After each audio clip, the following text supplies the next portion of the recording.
In this code, I have an assumption that maybe the number of max iter wasn't sufficient. Max iter parameter is the maximum number of iteration. So machine learning algorithm updated weight based on iteration. So it's do the feed forward first and then do the back propagation.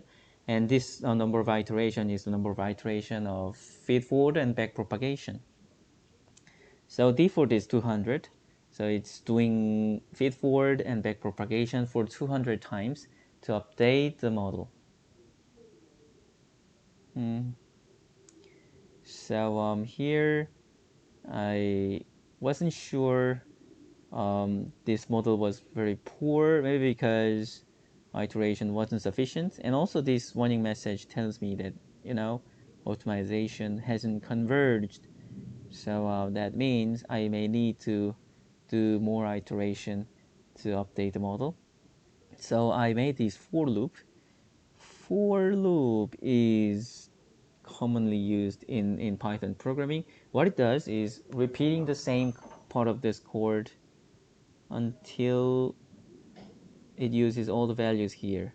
So what it does is takes one value and save it to the variable I, and this I can be used in the code. Here I put the I here.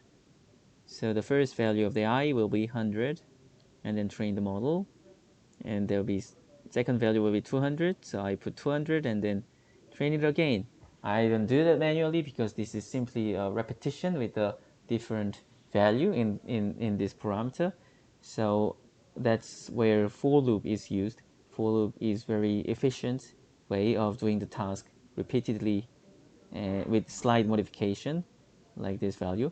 So I want to test from 100 to 700. So this code does train the model with different number of iteration. So I keep changing. So 1, 2, 3, 4, 5, 6, 7. It runs this code 7 times because there's a 7 elements with a different value in I variable. And there's another parameter which is random state. I mentioned that when you initialize the model, all the weights in the network should be differently initialized, and these initial weights makes influence on the model performance. So I want to have I want to regulate this part because I want to check the iterate how this makes iter parameter influences on the model performance. So in order to evaluate it equally, I need to initialize the weight in the same way all the time. It doesn't mean I assign same weight values to the old edges. I want to initialize, I want to start the model training with the same set of weights.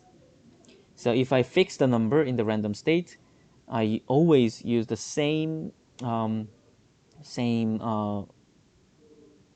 set of weights so that I can fairly compare the model performance with the different values in max iter.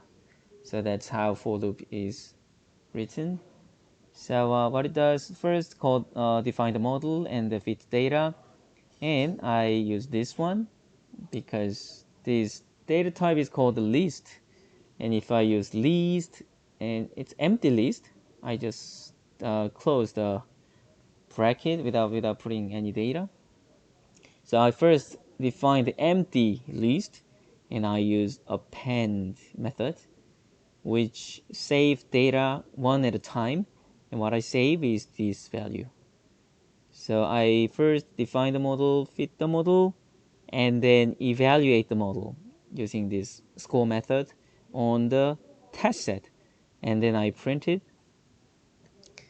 So you see there was a warning value, and model wasn't converged up to 400, but after from 500 model was converged.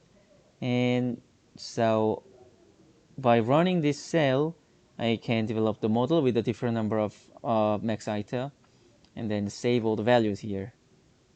So when I print it, I have 7 values, 1, 2, 3, 4, 5, 6, 7, and you see model was updated.